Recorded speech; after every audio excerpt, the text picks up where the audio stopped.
जय श्री राम एवरीवन। तो आज हमारी वास्तु की क्लास का थर्ड डे है। 2 दिन हमने बहुत अच्छे से सीखा है और रमाकांत सर भी आ गए हैं। जय श्री राम सर। जय श्री राम, जय श्री राम। तो आज मैं आप लोगों को पहले ही बोल रही हूँ, जिन्हें कोई भी क्वेरी है वो हैंड रेज कर सकते हैं अपना, और अपना हाँ या ना के लिए आप थम्स अप करके बता सकते हैं। ठीक है, ओके सर, शुरू करिए। कैसे हैं आप सब लोग? मेरे एक बार अनम्यूट कर दीजिए सबको। जी सर। बहुत बढ़िया सर, आपका धन्यवाद सर। ऑल गुड सब ठीक। पिछले 2 दिन का सफर कैसा रहा? अच्छा रहा। मंगल में है आपके साथ सर। जय सीताराम सर। जय सीताराम, जय सीताराम। सर आपका सानिध्य मिला वो हमारा सौभाग्य है। सर वास्तु की ये 8 मेरा दिशाएं पंच महाभूत के साथ यात्रा सफल रही है। अरे वाह, अरे वाह, बहुत सुंदर, बहुत सुंदर, बहुत अच्छा बोला आपने कौशल जी।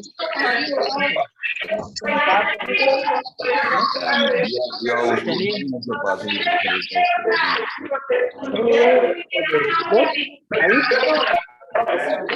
मिनट का टाइम दे मुझे, जरा मैं फैन ऑफ कर दूं। फैन ऑफ कर।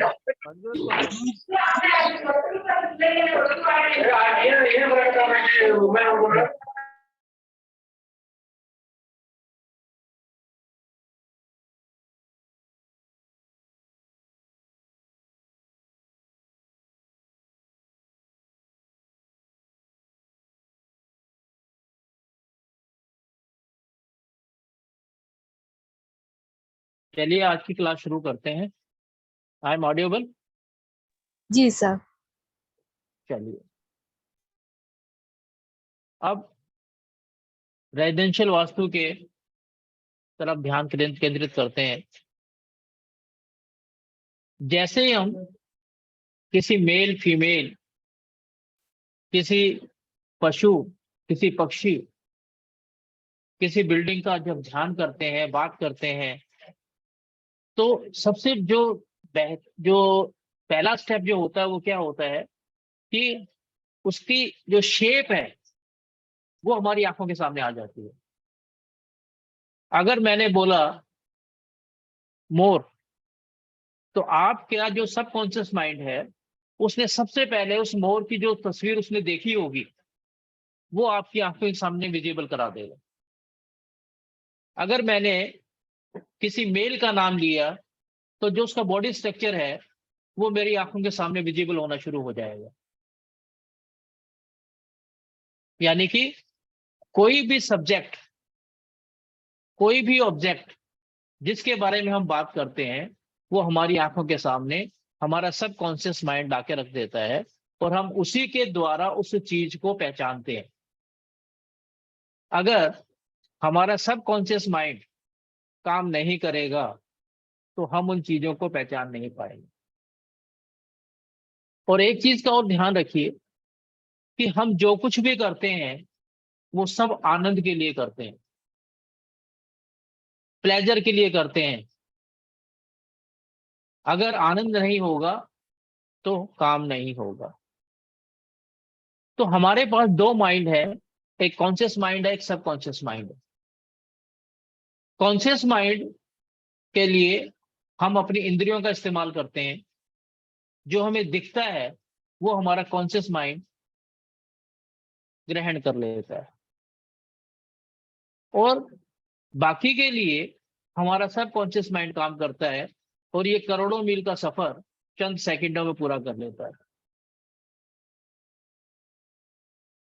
ऐसे ही भवन के साथ है।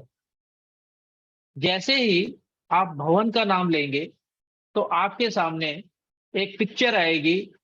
एक मकान की पिक्चर आ सकती है, एक फ्लैट की पिक्चर आ सकती है, एक फ्लोर की पिक्चर आ सकती है, एक कोठी की पिक्चर आ सकती है, लेकिन पिक्चर जरूर आएगी, ये बात बिल्कुल तय है। जैसे जब मैंने एग्जाम्पल के लिए आपसे कहा था कि जब आप किसी के बारे में बात करते हैं तो उसकी शेप आपकी आंखों के सामने आ जाती है। अब शेप जो है वो पृथ्वी का विशिष्ट गुण है, आकार, जिसके बारे में हमने बात की थी। और यही पृथ्वी पर हम लोग उस शेप को जन्म देते हैं और उस शेप के दायरे में जीते हैं। अब जैसे ही आपने कहा कि मकान,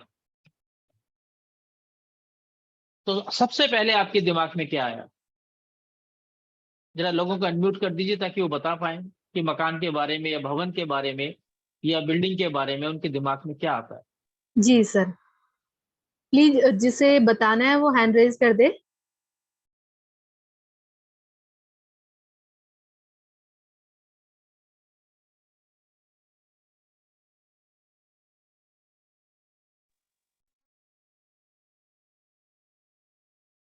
नेहा संधू जी।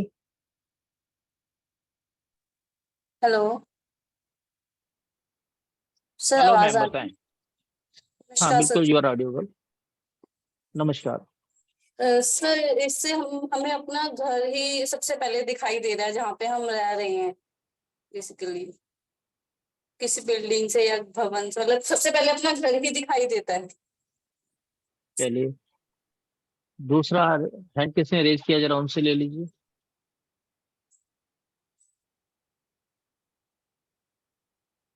नेहा के अलावा क्या किसी को मकान या भवन के बारे में कुछ नजर नहीं आया?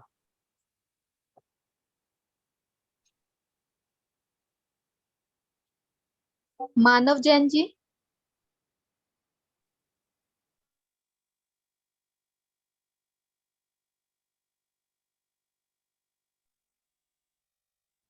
जी मानव जी, मैम, बताएं। दिस इज ऋतु जैन। वो गलती से बेटे के नाम से हो गया था register. It's okay ma'am, ma'am. घर की बात करते हैं तो घर में हमें चार दीवारी सबसे पहले नजर आती है, जिसके अंदर डिसिप्लिन है या ऑर्गेनाइजेशन है, जहां रह करके हम फैमिली मेंबर्स एक साथ अपनी लाइफ को आगे बढ़ाते हैं और वहां पे हमें प्रोटेक्शन भी मिल रही है।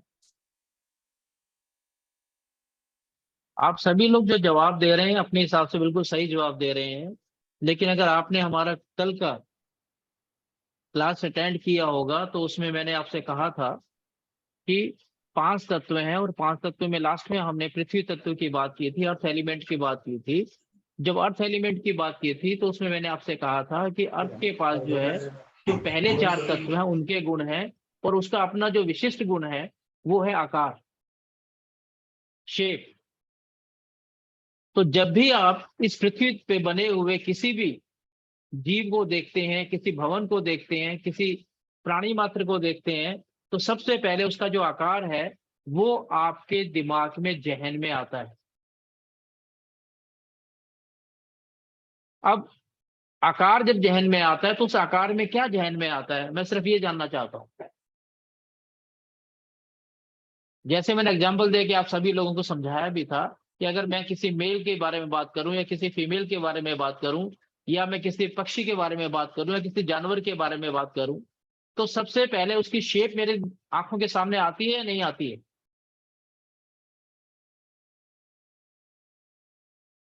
मैं उसके बारे में बात करूंगा ना कि ये पक्षी अच्छा है, ये सुंदर है, ये देखने में ऐसा है, इसकी शेप ऐसी है।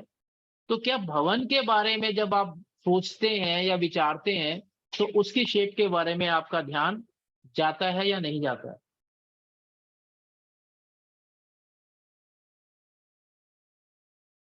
जया वीरवाल से पूछिए मैम। जया जी अनम्यूट कीजिए। हाँ, हो गया मैडम।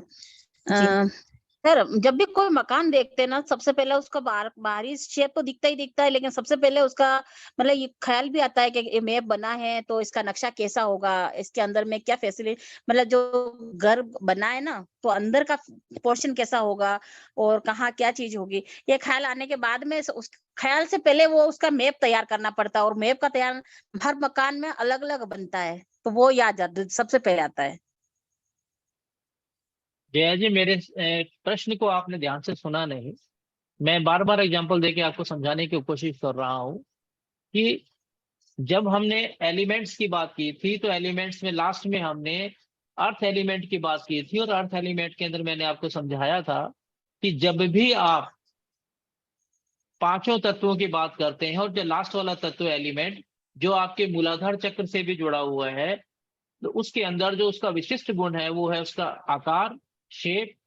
तो शेप की बात होती है बेसिकली कि मकान जो है उसकी एक पर्टिकुलर शेप होती है। जैसे एक मेल की एक पर्टिकुलर शेप है, एक फीमेल की पर्टिकुलर शेप है, ऐसे ही मकान की एक पर्टिकुलर शेप है। तो क्या आप मेरी इस बात से सहमत हैं या नहीं है? जी हाँ, सहमत हूँ, क्योंकि पहले ना वर्गाकार शेप होता था, आजकल आयताकार होता है। नहीं नहीं, वो तो छोड़ दीजिए क्या होता था क्या नहीं होता था, लेकिन बस इतना देखिए क्या शेप आपके जहन में आती है नहीं आती है? आती है सर। आती है, चलिए धन्यवाद। जी हाँ। अब आगे बढ़ते हैं। जब शेप की बात आती है तो जैसे मैं बार बार एग्जांपल दे रहा हूं आपको, अगर आप मेरी बात को समझ पा रहे हैं तो जैसे ही मैंने कहा ये भवन, ये बिल्डिंग, तो भवन में सबसे पहले क्या होता है?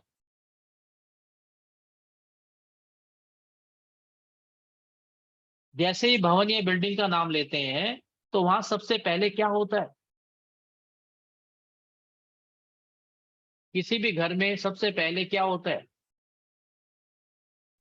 सर गेट, अंदर जाने के लिए गेट, चार दीवारी, खिड़कियां।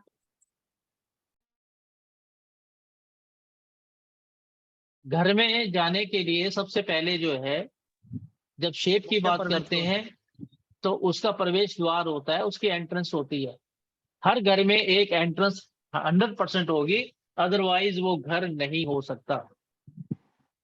हर घर में एक ड्राइंग रूम जरूर होगा, भले ही जो है वो छोटा हो, बड़ा हो या लॉबी एरिया हो, लेकिन एक व्यवस्था हम जरूर चाहते हैं कि कोई आए तो उसे हम वहां बैठा दें।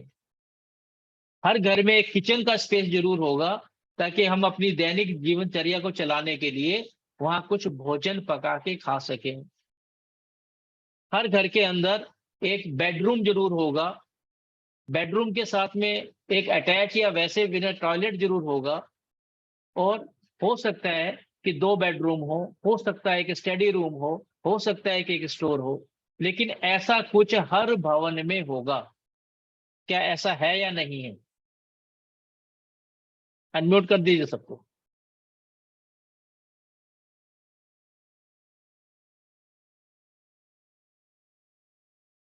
ऐसा ही है? हाँ जी सर। सर। सही होता है। मेरे ऐसा ही ख्याल है से सर। जितने लोग यहाँ पर हैं उन सभी के घरों में ऐसा सब कुछ है। है सर, बिल्कुल सही है सर। बिल्कुल है मैं सर। ये नहीं कहूंगा कि आपके बेडरूम कितने हैं, मैं ये नहीं कहूंगा कि आपके ड्राइंग रूम कितने हैं या लॉबी एरिया कितना है, लेकिन ऐसा कुछ होगा, ये बिल्कुल तय है। बिल्कुल वैसे ही बिल्कुल जैसे किसी भी आकृति, किसी मेल या फीमेल की आकृति तय है, शेप तय है, जानवर की आकृति तय है, ऐसे ही भवन की आकृति तय है। अब जब हम भवन की बात करते हैं तो भवन में पहला प्रश्न आता है कि उस प्लॉट की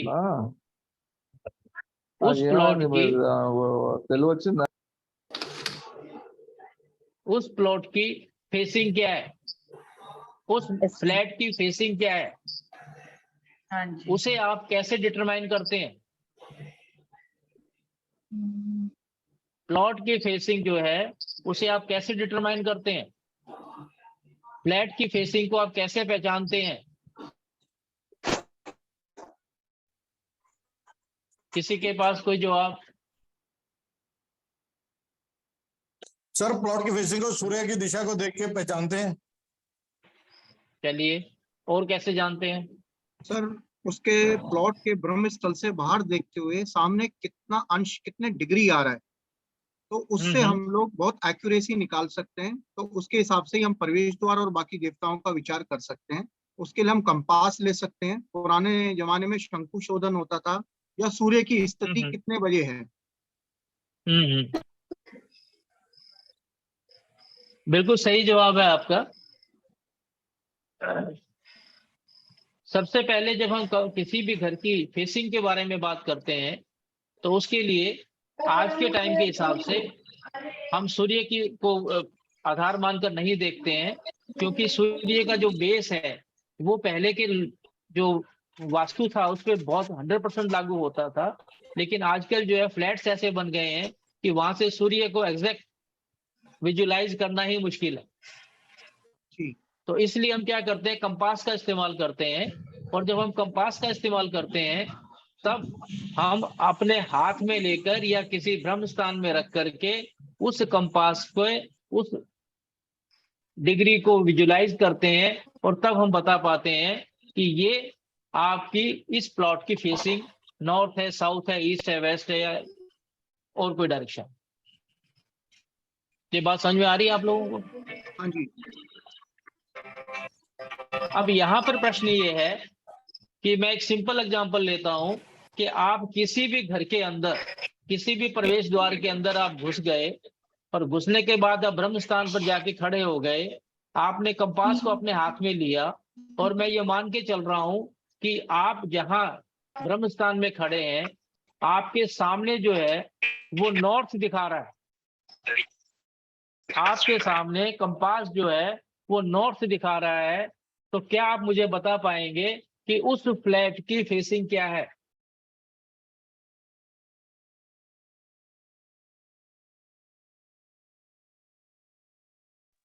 बहुत आसान सा सवाल है सर उस और फ्लैट की बहुत फेसिंग जरूरी ईस्ट है। सवाल है। कैसे जाना सर आपने? सर जैसे हम ब्रह्म स्थान पे खड़े, मैं अब आप बताइए किधर को मुंह करके खड़ा? अगर कंपास नॉर्थ को दिखा रही है तो फिर राइट साइड तो ईस्ट ही आएगा ना सर। सर हम तो राइट साइड की बात ही नहीं कर रहे हैं, हम तो एक सिंपल बात कर रहे हैं कि आप किसी मकान के अंदर प्रवेश द्वार से आपने अंदर प्रवेश ले लिया, और लेने ठीक के है। बाद आपने कंपास आपके हाथ में है या जमीन पर आपके पास है, और आपकी आंखों के सामने जो नजर आ रहा है वो नॉर्थ है। मैं आपसे ये पूछ रहा हूं कि आपकी जो घर की जो फेसिंग है वो क्या है? ईस्ट ही आएगी सर।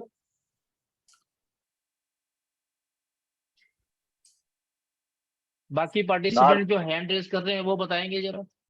साउथ। और कोई? नॉर्थ। नॉर्थ। और कोई?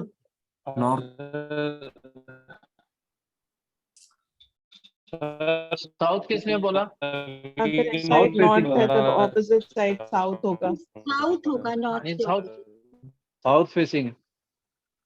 हाँ साउथ किसने बोला? मैंने सर जी। तो ये साउथ होगा अगर आप आपका बैक योगेंद्र सिंह दरवाजे की तरफ है और फ्रंट आगे की तरफ है। Sir next. इसका जो सही जवाब है वो साउथ ही है। तो जिन्होंने भी साउथ बोला है उन सब के लिए एक big clap. Thank you sir जी। नेक्स्ट। इसी को समझना बहुत जरूरी है कि जब भी आप किसी घर में प्रवेश करते हैं, जो आपकी आंखों के आगे नजर आ रहा है वो उस मकान की फेसिंग नहीं है। जो आपकी पीठ है वो उस मकान की फेसिंग है। इसका ये सिंपल सा फार्मूला है और सिंपल सा सिद्धांत है। 90% लोग जो वास्तु कंसल्टेंसी करते हैं या जो वास्तु कंसल्टेंसी सीखना चाहते हैं वो बाकी सब सीख जाते हैं, लेकिन फेसिंग क्या है बस यही नहीं सीख पाते, क्योंकि इस पे कोई ध्यान ही नहीं देता। सब लगे हैं नॉर्थ साउथ ईस्ट वेस्ट करने में, लेकिन जब तक आपको फेसिंग ही देखना नहीं आएगा तब तक आप कैसे जज कर पाएंगे, कैसे क्लाइंट को बता पाएंगे कि ये घर किस फेसिंग का है। आज या कल बोलेंगे थे जो उद्देश्य वो लेके आए ऐसे। चलिए अब दूसरी दिशा की बात करते हैं। अगर आपकी आंखों के सामने ईस्ट है तो उस मकान की फेसिंग क्या है?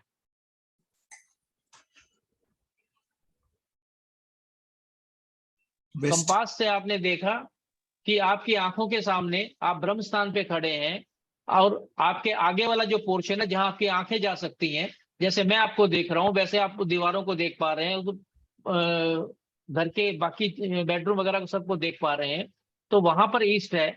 तो आपके बैक साइड में क्या है? वेस्ट। वेस्ट। वेस्ट। तो मकान की फेसिंग कौन सी हो गई? Waste facing. वेस्ट। समझ में आ रहा है?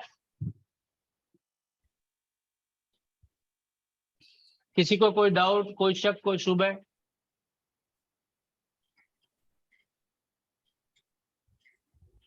अगर आप भवन में प्रवेश किया आपने और आपकी आंखों के सामने साउथ है, तो मकान की फेसिंग क्या है?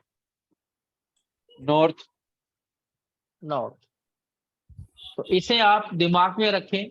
कोई भी कोर्स कहीं से भी करें, कैसे भी करें, लेकिन जब तक आपको फेसिंग समझ में नहीं आएगा तब तक आप उस घर के अंदर प्रवेश ही नहीं कर पाएंगे।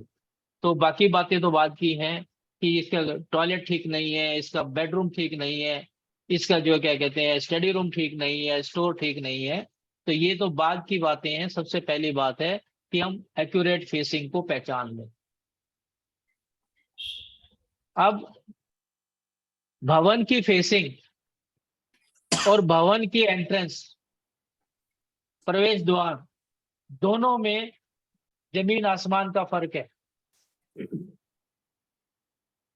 फेसिंग अलग चीज है और एंट्रेंस अलग चीज है। फेसिंग जो है उस पर्टिकुलर फ्लोर की, उस पर्टिकुलर फ्लैट की, उस पर्टिकुलर बिल्डिंग की है, और जो एंट्रेंस है वो जब तक आप उसको ग्रिडिंग नहीं करेंगे, मैपिंग नहीं करेंगे, आप नहीं बता पाएंगे कि भैया इसकी मैपिंग जो है वो साउथ ईस्ट की है, नॉर्थ ईस्ट की है, नॉर्थ की है या ईस्ट की है। तो ये जो हम अंदाजे से बात करते हैं कि मेरे घर में सूरज यहां से निकलता है, ये ईस्ट है, वो गलत है, क्योंकि अंदाजे जो हैं वो मैप पे नहीं चलते हैं। अंदाजा जो है वो मैप पे नहीं चलता है।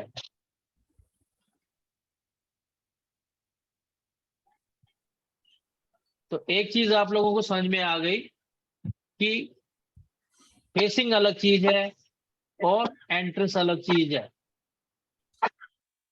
इसके ऊपर जब हम एडवांस कोर्स में आएंगे तो डिटेल में बात करेंगे और आपको समझाएंगे कि किस तरीके से जो है आप फेसिंग के साथ और एंट्रेंस के साथ सामंजस्य बैठा सकते हैं।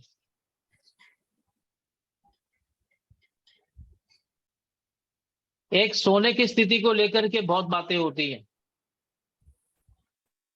कि सोए कैसे। रेजिडेंशियल वास्तु में ये एक अहम मुद्दा है। तो कोई बता सकता है कि सोने की स्थिति जो है वास्तु किस बात के बारे में कहता है, किस डायरेक्शन में सर करके सोए आप?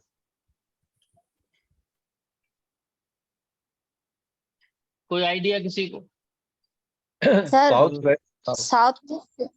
सिर होना चाहिए और एक नॉर्थ में होना चाहिए। सर पूर्व। सरला जी से पूछिए क्या बता रही है। ईस्ट और south. South west. Sarla ji unmute कीजिए। मेरा अनम्यूट ही नहीं हो रहा। हाँ सर, साउथ में सर या ईस्ट में सर करके सोते हैं। साउथ और इसलिए कि जो नॉर्थ और साउथ मैग्नेटिक पोल्स हैं, नॉर्थ की तरफ मतलब इसलिए साउथ की तरफ सर करके सोते हैं। और वैदिक पुरानी मान्यताओं के अनुसार ये होता है कि मरने वाले को फिर साउथ फेसिंग सुलाते हैं ताकि लंका साउथ में थी ना, तो आप जल्दी मोक्ष पा सको।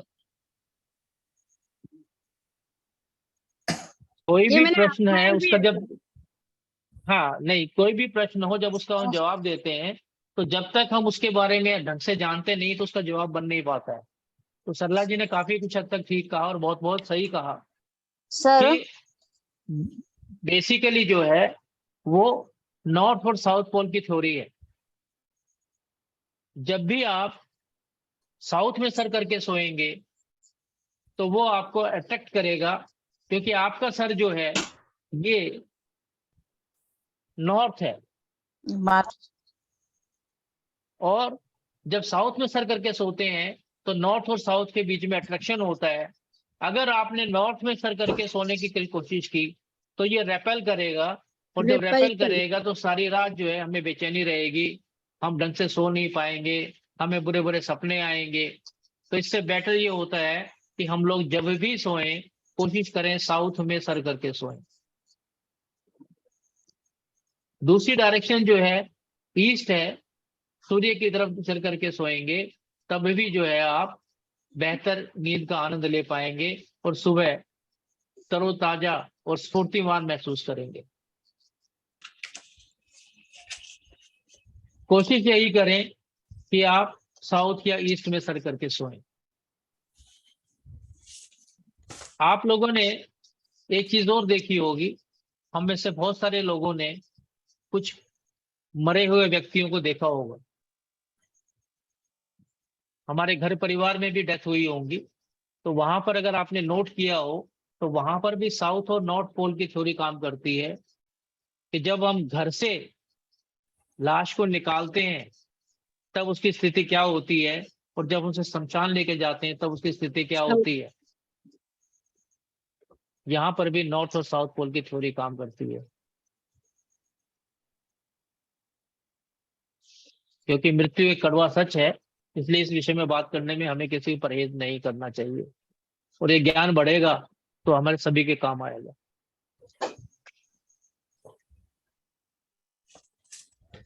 चलिए आगे बढ़ते हैं। हम लोग बात कर रहे थे एंट्रेंस की, हम लोग बात कर रहे थे फेसिंग की।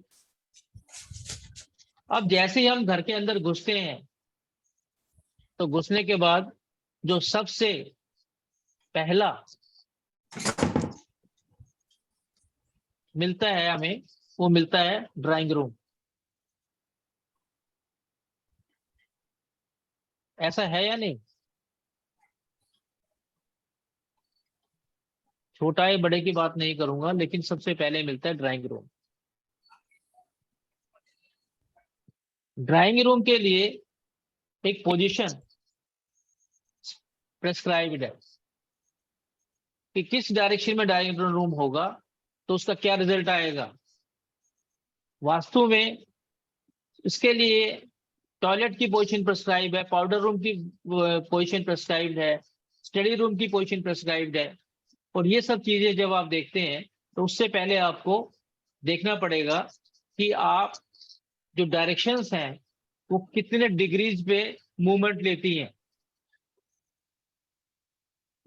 तो मैं इंस्टीट्यूट से कहूंगा कि अगर एक मैप उनके पास अवेलेबल हो, एक पिक्चर अवेलेबल हो, तो north south east west direction की पिक्चर को जरा दिखा दें। तो चाल बनाई नहीं।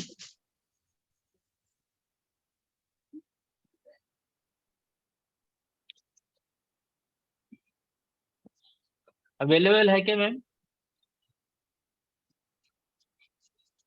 स्क्रीन शेयर कर लीजिए जी एक चार्ट, अगर आपके पास अवेलेबल है तो जरा स्क्रीन शेयर कर लो। जी सर 2 मिनट दीजिए सर।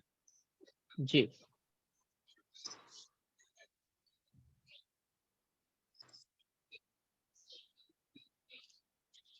ये ड्राइंग सबको दिख रही है, समझ में आ रही है?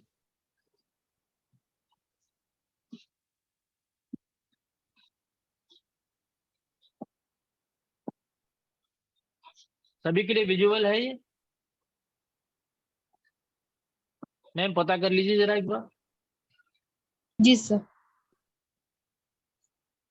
विजिबल है आप सभी को ये? Yes sir. जी सर विजिबल है। अब इस ड्राइंग रूम में इसे आप अपना भवन मान सकते हैं, अपना मकान मान सकते हैं, अपना फ्लैट मान सकते हैं। शेप और साइज पर बाद में बात करेंगे, पहले इस पे बात करते हैं कि ये जो north south east west direction में बना हुआ है, इसके अंदर आपने जब देखा कि जब हमने इसको ईस्ट से वेस्ट तक मार्क किया और नॉर्थ से साउथ तक मार्क किया, तो इस मार्किंग के अंदर ये जो कोण बना ये 90 डिग्री का एंगल बना। जब हमने इसको 4 हिस्सों में डिवाइड किया तो ये 90 डिग्री का एंगल बना। और 90 को जब 4 से इंटू करेंगे आप, मल्टीप्लाई करेंगे आप, तो 360 डिग्री आ जाएगा। 90 इंटू 4 360 डिग्री। यही 4 दिशाएं हैं जिनकी हम बात करते हैं, नॉर्थ साउथ ईस्ट वेस्ट, कि जब भी हम कहते हैं कि दिशाओं को हम इंडिकेट करते हैं तो हम एक उंगली के द्वारा, एक रेखा के द्वारा इंडिकेट करते हैं, और ये इंडिकेशन जो है वो ये बताता है कि हर दिशा जो है वो 90 डिग्री के एंगल के ऊपर सेट है। समझ में आ रही बात मेरी आप लोगों को? जी सर। अब जैसे ही हम दिशाओं के बाद कोणस पे आते हैं, उप दिशाओं पे आते हैं, तो ये एंगल जो है, जहां जब north east, south west, north west बन गया है, तो ये बन गया है 45 डिग्री का एंगल। 45 इंटू 8 360।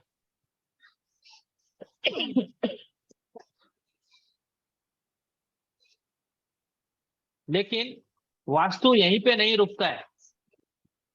वास्तु इससे 2 कदम आगे जाता है, और वो क्या करता है कि जहां आपको ईस्ट नजर आ रहा है, जहां से आपको साउथ ईस्ट नजर आ रहा है, इसके बीच में भी जो है हम एक लाइन और अगर खींच लें तो ये एंगल जो 45 डिग्री का बना है, ये 22.5 डिग्री का बन जाएगा।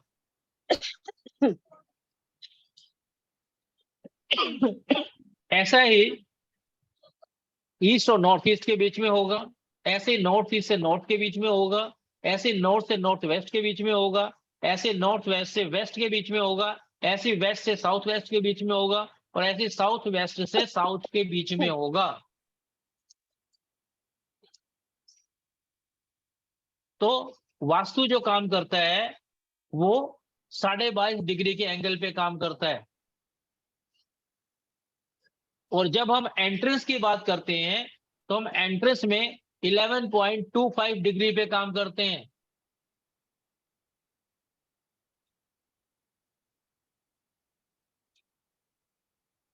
ये बात समझ में आ रही है आप लोगों को? या सर के ऊपर से बाउंसर जा रहे हैं?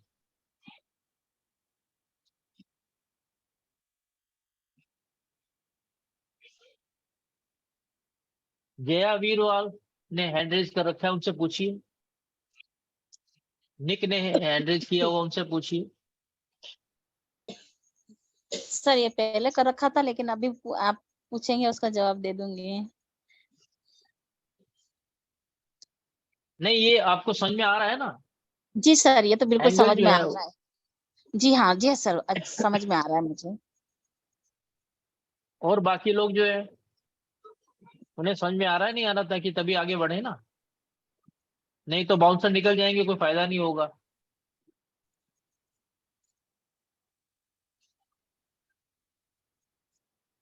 जिनको समझ में आ रहा है वो लोग हैंड रेज कर सकते हैं, बता सकते हैं कि उन्हें समझ में आ गया है।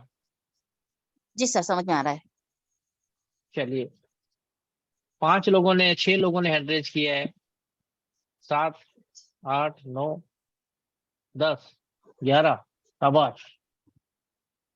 क्योंकि पढ़ाने वाले को आनंद तभी आएगा जब सामने बैठे हुए लोगों को बात समझ में आएगी और वो कदम से कदम मिला के साथ चलेंगे। सिर्फ लेक्चर देके जाने का कोई फायदा नहीं है। काफी लोगों ने मैसेज में भी अंडरस्टूड लिखा है सर। चलिए, तो यहां तक ये आपको क्लियर हो गया कि वास्तु जो है वो 22.5 डिग्री के एंगल पे काम करता है, और जब एंट्रेंस की बात आती है तो हम 11.25 डिग्री पे काम करते हैं। इसे विस्तार में हम जब भी कोर्स आएगा तो इस पर डिस्कस करेंगे कि कैसे हम इसको ड्रॉ करते हैं और कैसे हम इसके ऊपर काम करते हैं। अब इसमें जो दूसरी इंपॉर्टेंट बात है वो ये है कि जैसे मैंने आपसे कहा कि अभी जो है जब आपने इसको डिवाइड किया 4 हिस्से में तो 90 डिग्री का एंगल बना। जब हमने इसको साउथ ईस्ट नॉर्थ वेस्ट में इन 4 सब डायरेक्शन में डिवाइड किया, उप दिशाओं में डिवाइड किया, तो 45 डिग्री का एंगल बना। तो यहाँ तक की जो डायरेक्शंस हैं वो तो मेरे ख्याल से हर आदमी को मुंह जवानी याद होंगी ही होंगी। जी सर। कि किसी से भी अगर पूछेंगे तो बता देगा कि साउथ ईस्ट कहाँ है, नॉर्थ वेस्ट कहाँ है।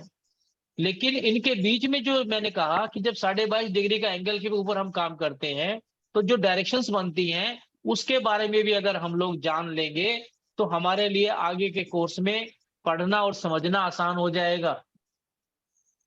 अगर आप ईस्ट और साउथ ईस्ट के बीच में अगर आपने एक ये लाइन खींची और एंगल को 22.5 डिग्री पे बना दिया तो ईस्ट और साउथ ईस्ट के बीच में कौन सी डायरेक्शन आएगी? क्या कोई बता सकता है कि ईस्ट और साउथ ईस्ट के बीच में? Sir it is east east south south. East south east is the right answer. East south east is the right answer. South east और साउथ के बीच में जब आप एक एंगल खींचेंगे तो कौन सी डायरेक्शन आएगी? South south east. South east. और साउथ वेस्ट के बीच में एंगल खींचेंगे तो कौन सी डायरेक्शन आएगी? South west. South west. और ये वाइस वर्सा हो जाएगा कि ऐसे नॉर्थ वेस्ट से नॉर्थ के बीच में खींचेंगे तो कौन सी डायरेक्शन आएगी? North west. North west. Very good. तो ऐसा ही हम जब करते हैं तो अलग अलग डायरेक्शंस क्रिएट हो जाती हैं। अब अगर आपको क्या कहते हैं सामने चार्ट बना हुआ है तो आपके लिए बताना आसान है, लेकिन अगर मैं आपको बोलूं कि आप मुझे डायरेक्शन 16 डायरेक्शंस लिख के बताइए तो उस वक्त लिखने में दिक्कत ना हो, तो उसके लिए एक सिंपल फार्मूला है कि आप जब क्या कहते हैं जो भी डायरेक्शन है, जैसे साउथ और साउथ वेस्ट है, आपको विजिबल हो रहा होगा, साउथ और साउथ वेस्ट की जो डायरेक्शन है उसके बीच में जब आप एक लाइन खींचेंगे तो यहाँ पे कौन सी डायरेक्शन आएगी? उसके लिए कुछ भी सोचने की रिक्वायरमेंट नहीं है कि जो पहला जो जैसे जो मेन डायरेक्शन है पहले उसको उठा लीजिए। मेन डायरेक्शन है साउथ और अगली डायरेक्शन है साउथ वेस्ट, तो वो होगी साउथ साउथ वेस्ट। ऐसे ही जब आप साउथ ईस्ट की तरफ जा रहे हैं तो मेन डायरेक्शन कौन सी है? साउथ को उठा लीजिए और साथ में साउथ ईस्ट को जोड़ लीजिए, साउथ साउथ ईस्ट। ऐसे जब आप नॉर्थ में जा रहे हैं, नॉर्थ से लेकर नॉर्थ ईस्ट की तरफ जा रहे हैं तो मेन डायरेक्शन नॉर्थ को उठा लीजिए और आगे नॉर्थ ईस्ट को लगा दीजिए, नॉर्थ नॉर्थ ईस्ट। और ऐसे आप जब नॉर्थ से नॉर्थ वेस्ट की तरफ आ रहे हैं तो आपने जब इसको डिवाइड किया तो मेन डायरेक्शन नॉर्थ है, नॉर्थ के साथ में नॉर्थ वेस्ट लगा दीजिए, नॉर्थ नॉर्थ वेस्ट। तो आपको याद करने में आसानी हो जाएगी, आपको मार्क करने में आसानी हो जाएगी और कभी भी आप कहीं गलती नहीं करेंगे कि मुझे डायरेक्शन मार्क करनी है तो मैं कैसे करूं। अंडरस्टूड? समझ में आ गया आप लोगों को? हाँ सर। तो कभी भी जब आप डायरेक्शंस मार्क करेंगे तो आप इसे भूलेंगे नहीं और उसे एक फार्मूले के रूप में लेंगे तो आपको ये बहुत अच्छा लगेगा और आप आराम से इस डायरेक्शंस को किसी भी चार्ट पर मार्क कर पाएंगे। जी सर। चलिए स्क्रीन हटा दीजिए, आगे बढ़ते हैं। जी सर।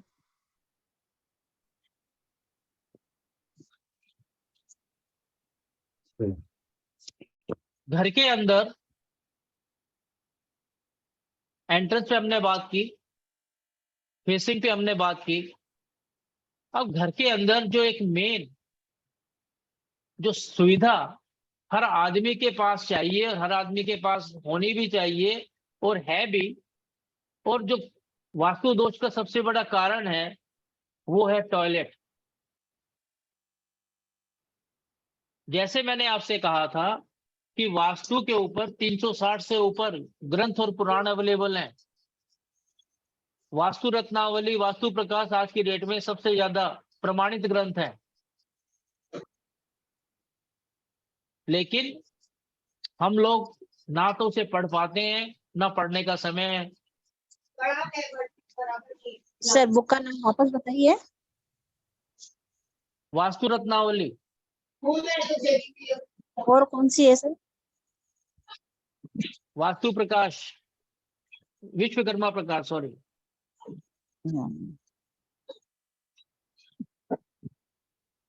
लेकिन ये सभी जितने भी ग्रंथ हैं जिनका जिक्र नारद पुराण में मिलता है, गरुड़ पुराण में मिलता है, मैमत पुराण में मिलता है, इन सभी ग्रंथों के अंदर जो वास्तु के बारे में बताया गया है वो ट्रेडिशनल वास्तु है। ट्रेडिशनल वास्तु की उपयोगिता रेफरेंस के रूप में आज भी है, लेकिन उपयोगिता खत्म सी हो गई है, क्योंकि ट्रेडिशनल वास्तु को लोग फॉलो ही नहीं करते हैं। ना आर्किटेक्ट फॉलो करता है, ना बिल्डर फॉलो करता है, और रहने वाला तो एंड यूज कंज्यूमर है, उसके बाद तो फॉलो करने के लिए कुछ रह ही नहीं जाता है। अगर आप आज से 15-20 साल पुरानी या मैक्सिमम 50 साल पुरानी किताबें भी उठा के देखेंगे जो अलग अलग राइटर्स ने लिखी हैं, जो ग्रंथों की या पुराणों की बात नहीं कर रहा हूं, वास्तु पे जिसने भी लिखा है उसने टॉयलेट के ऊपर अपना एक ओपिनियन दिया है। जी सर। क्योंकि हमारे पुराने समय में टॉयलेट घरों में होते ही नहीं थे। ऐसा है या नहीं? जी सर, ऐसा ही है। पहले लोग खेतों का इस्तेमाल करते थे, आउट हाउसेस का यूज करते थे, वहां जाकर अपने नेचुरल प्रोसेस को यूज करते थे। लेकिन जैसे जैसे जगह सिकुड़ती चली गई, जैसे जैसे लोगों की जनसंख्या बढ़नी शुरू हो गई, और जैसे जैसे लोगों के शरीर कमजोर होते चले गए, तब जरूरत पड़ी कि हर बेडरूम के साथ एक टॉयलेट चाहिए।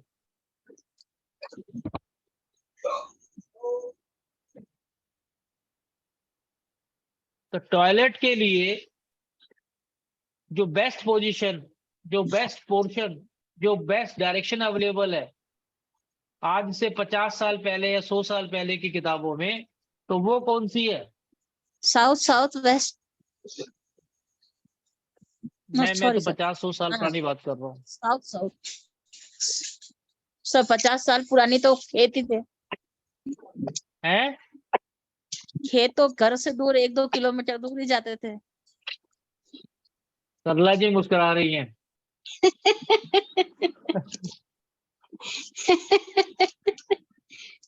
मैं मेरी दादी जी को लेके हमारे जैसे दूर, मैं गांव में रहती थी उनके पास, तो रोज उनको आदत थी रात को जाने की। मैं लालटेन पकड़ती, फिर जाते हम लोग तो दूर। अब वो साउथ वेस्ट, उस वक्त तो मैं हार्डली 5-7 साल की होगी, अभी मैं 72 हूँ तो पर वो आप जो बोले ना दूर, तो घरों में रहते ही नहीं थे, तो नेगेटिविटी का सवाल ही नहीं था, इसलिए इतने लोग बीमार भी नहीं रहते थे, झगड़े भी नहीं होते थे। मेन जो जड़ है वो ये टॉयलेट्स ही है। अगर आप पुरानी किताबों को पढ़ेंगे, उनके बारे में अगर तो आपके हाथ में कोई किताब लगेगी तो उसे पढ़ के देखिए। मतलब जो 50 साल पुरानी किताब आपको मिल जाएंगी लोगों की लिखी हुई, जो आज भी लोगों के पास अवेलेबल है, तो उन्होंने जो टॉयलेट्स के बारे में लिखा है उससे ये था, तो साउथ वेस्ट वाली डायरेक्शन जो थी वो टॉयलेट के लिए चूज हुई। अब वो क्यों हुई, उसके पीछे एक अलग रीजन रहा है कि वहां की जो लॉर्डशिप है, जो 45 देवता जिनका हमने जिक्र एक बार किया आपके साथ में कि वास्तु पुरुष के ऊपर 45 देवता बैठे हुए हैं, तो वहां की जो लॉर्डशिप है वो उस एक्टिविटी को सपोर्ट करती थी कि भैया यहाँ पे टॉयलेट बना लो। हमारे पुराणों में टॉयलेट का जिक्र नहीं है, हमारे पुराणों में, ग्रंथों में रेमेडीज का जिक्र नहीं है। सब कुछ मैन मेड है, सब कुछ सब कॉन्शियस माइंड की देन है, और ये सब कॉन्शियस माइंड यूज करके आप भी अपने लिए रेमेडी क्रिएट कर सकते हैं। किसी को फॉलो करने की रिक्वायरमेंट नहीं है। अगर आपके घर में कोई वास्तु कंसल्टेंट आता है या आप एज ए वास्तु कंसल्टेंट किसी को कोई सलाह देते हैं, तो सामने वाले क्लाइंट से या अपने आप से ये जरूर कहिए कि मैं ये काम क्यों कर रहा हूं। हर एक के साथ जब तक वाई नहीं आएगा, क्यों नहीं आएगा, तब तक आपका कार्य सफल नहीं होगा। अब प्रश्न ये है कि साउथ वेस्ट क्यों चुना उन लोगों ने? क्योंकि सब कुछ मैन मेड है और ये काफी समय तक चला। साउथ वेस्ट में टॉयलेट होना काफी समय तक चला।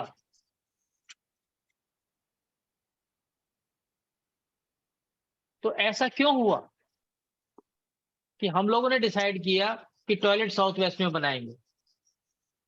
क्योंकि वो लॉर्डशिप हमें जो है सपोर्ट कर रही थी उस एक्टिविटी के लिए। लेकिन मैंने आपको ये बताया था कि वास्तु जो है व्यक्ति और वस्तु के साथ, स्थान के साथ बदल जाता है। वास्तु स्थिर नहीं है, वास्तु बदल जाता है, रेमेडी बदल जाती हैं। उस वक्त जो है जब हम उस नेचुरल प्रोसेस को यूज करते थे तब हमारे पास फ्लश की व्यवस्था नहीं थी। तब वो 2 ईंटें लगा के वो बनाया जाता था, उस पे लोग बैठते थे और जो सफाई कर्मचारी है उसको उठा के मैले को बाहर फेंक देता था। इसलिए टॉयलेट के लिए वो वाला जोन सबसे बढ़िया जोन था। लेकिन धीरे धीरे हम लोगों ने डेवलपमेंट हुआ हम लोगों के बीच में और पता लगा कि फ्लश सिस्टम आ गया। जब फ्लश सिस्टम साउथ वेस्ट में लगना शुरू हो गया तब लोगों को पता लगा कि भैया इससे तो बहुत नुकसान हो रहा है, क्योंकि साउथ वेस्ट में गड्ढा अलाउड नहीं है। और आपने वहां पे फ्लश लगा दिया तो जब आपकी स्टेबिलिटी पे हिलने लगी, आपकी स्टेबिलिटी दांव पर लग गई, तब बाकी लोगों ने बैठ के सोचना शुरू किया कि साउथ वेस्ट का जोन टॉयलेट के लिए अच्छा नहीं है।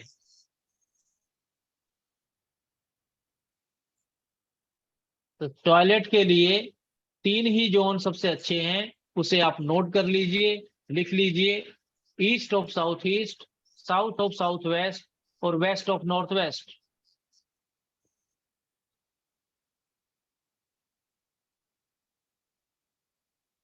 सर एक बार वापस रिपीट कर दीजिए। East of south east, south of south west और वेस्ट ऑफ नॉर्थ वेस्ट।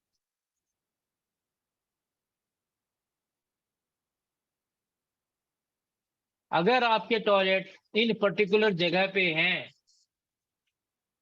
तो आप मान लीजिए कि आपके यहाँ वास्तु की कंप्लायंसेस पूरी हो गई। और अगर इन 3 के अलावा कहीं पर भी आपके टॉयलेट जोन्स हैं तो वहां पर वास्तु की कंप्लायंसेस नहीं हुई और उनका आपके शरीर पे इफेक्ट, आपके कार्य पर इफेक्ट, आपके सेहत पे इफेक्ट आएगा ही आएगा।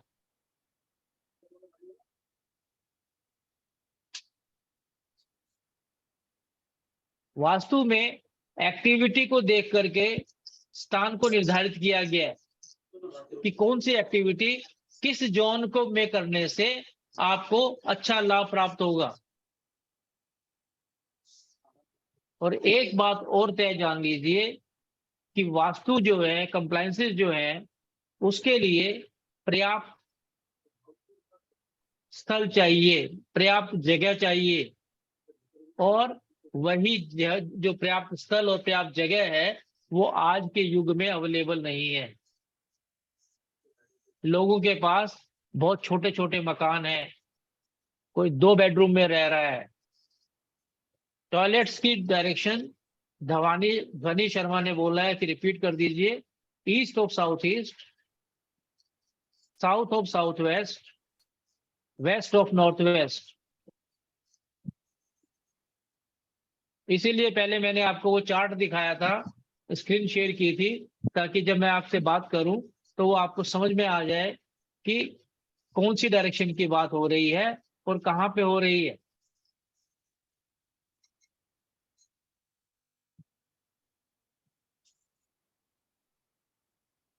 पाउडर रूम को भी जो है हम लोग टॉयलेट के अंदर ही काउंट करते हैं। ड्राइंग रूम के साथ बना हुआ पाउडर रूम, उसको भी हम टॉयलेट में ही काउंट करते हैं।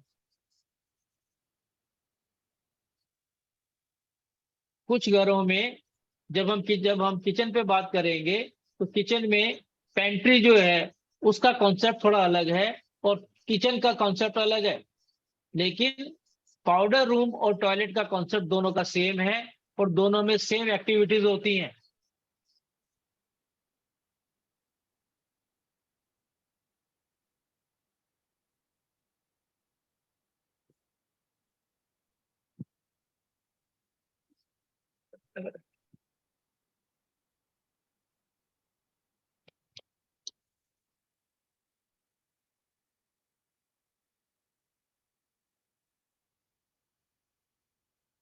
रेजिडेंशियल वास्तु के अंदर जो 3-4 चीजें हैं सब कुछ उसी पे बेस है।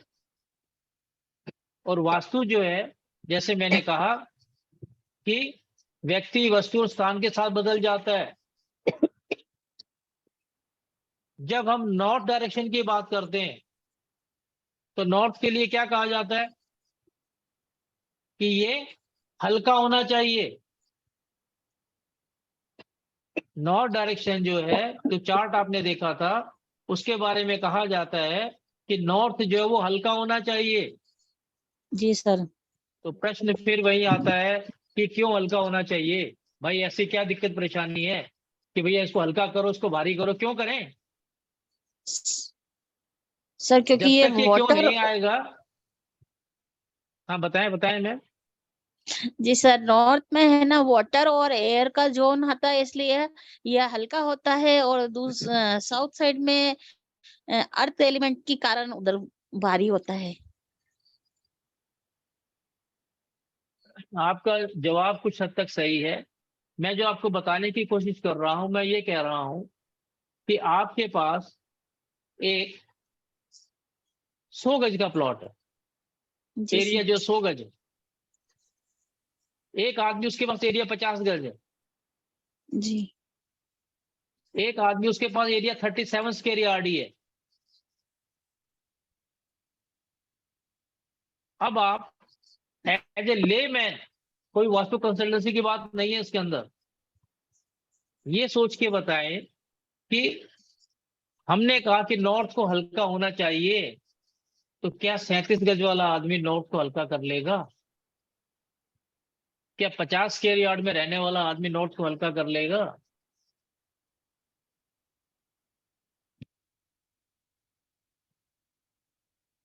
सर 50 गज वाले को थोड़ा करने में प्रॉब्लम होगी।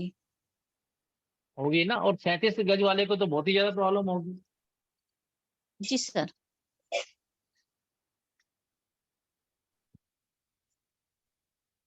आप में से दिल्ली में रहने वाले कितने लोग हैं?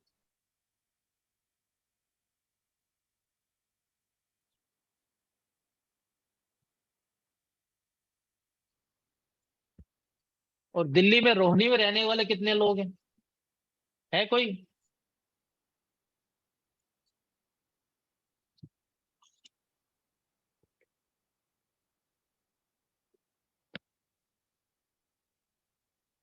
मैंने सिर्फ आपसे इसलिए पूछा कि रोहिणी में डीडीए की एक स्कीम आई और उसने जो मकान बनाए, जो प्लॉट लोगों को अलॉट किए, वो 35 गज के प्लॉट है या 37 गज के प्लॉट है। अब वहां पर वास्तु कंप्लायंसेस कोई आदमी कैसे कर लेगा? उसके लिए तो नॉर्थ भी उतना इंपॉर्टेंट है जितना साउथ है। तो जहां पर एरिया जो है आपके हिसाब से कम होता है, वहां पर वास्तु कंप्लायंसेस हो ही नहीं पाती हैं,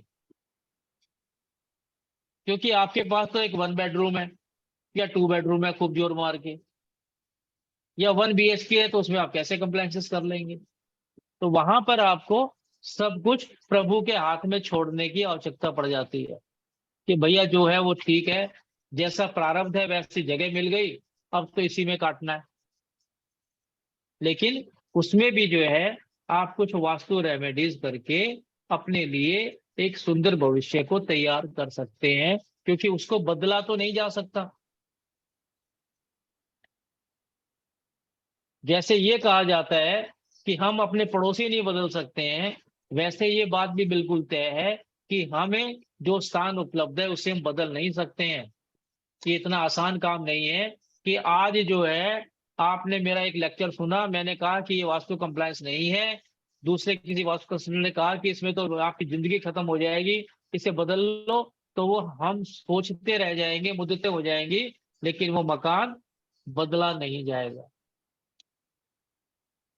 तो आपके पास क्या ऑप्शन अवेलेबल है कि आप इस विषय को समझें, इस विषय पर काम करें और इससे जिस जगह पर आप लोग रह रहे हैं उसे आप वास्तु फ्रेंडली बना लें। और जैसा मैंने आपसे कहा था कि नॉर्थ को लोग हल्का कहते हैं कि हल्का रखना है, तो यहाँ पर बात ये नहीं है कि वो हल्का होगा, बात ये है कि वो हल्का होगा इन कंपैरिजन टू साउथ।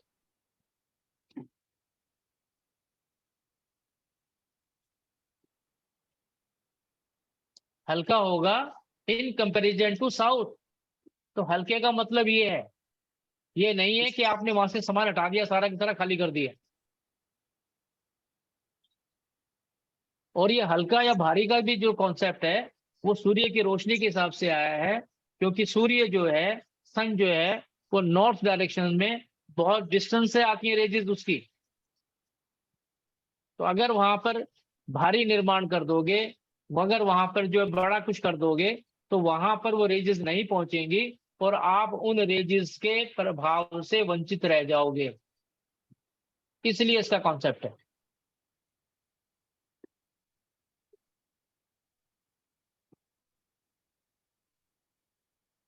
तो यहां पर एक डायरेक्शन से दूसरी डायरेक्शन को कंपेयर करना है।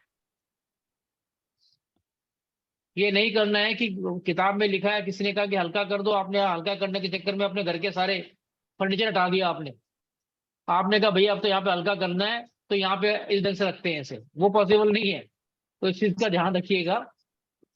और दूसरी बात ये है कि वास्तु और फेंग शुई में बहुत बड़ा डिफरेंस है। तो आप लोगों से मेरी हम्बल रिक्वेस्ट है कि वास्तु की क्लास लेके फेंग शुई के आइटम इस्तेमाल मत करना, और फेंग शुई की क्लास लेकर के वास्तु के आइटम को इस्तेमाल मत करना। जैसे लोग एस्ट्रोलॉजी में करते हैं, वैदिक एस्ट्रोलॉजी पढ़ के आते हैं, लाल किताब के रेमेडीज यूज करते हैं,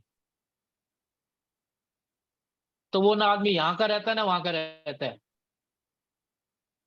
और जो नियम कायदे कानून एक जगह पर लगते हैं, ये जरूरी नहीं है कि वो दूसरी जगह पर भी लगें। अगर यहाँ पर हिंदुस्तान में आप लोग हैं, तो हिंदुस्तान में आपने कहा कि नॉर्थ को नीचा रहना चाहिए, नॉर्थ को हल्का रखना चाहिए। अगर आप लोग जापान चले जाएंगे और वहां आपने किसी को कह दिया कि भैया नॉर्थ को हल्का रखो, वो तुम्हें मार मार के बुरा हाल कर देगा तुम्हारा। क्योंकि जापान में तो सूरज जो है 3:30-4 बजे निकल आता है।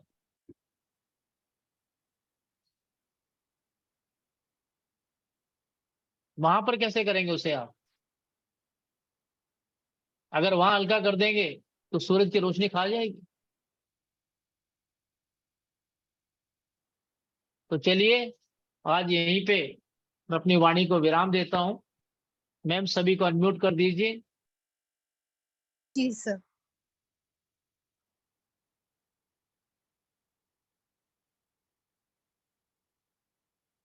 कैसा लगा आपको ये लेक्चर? प्रणाम सर, बहुत बढ़िया। बहुत अच्छा लगा। बहुत अच्छा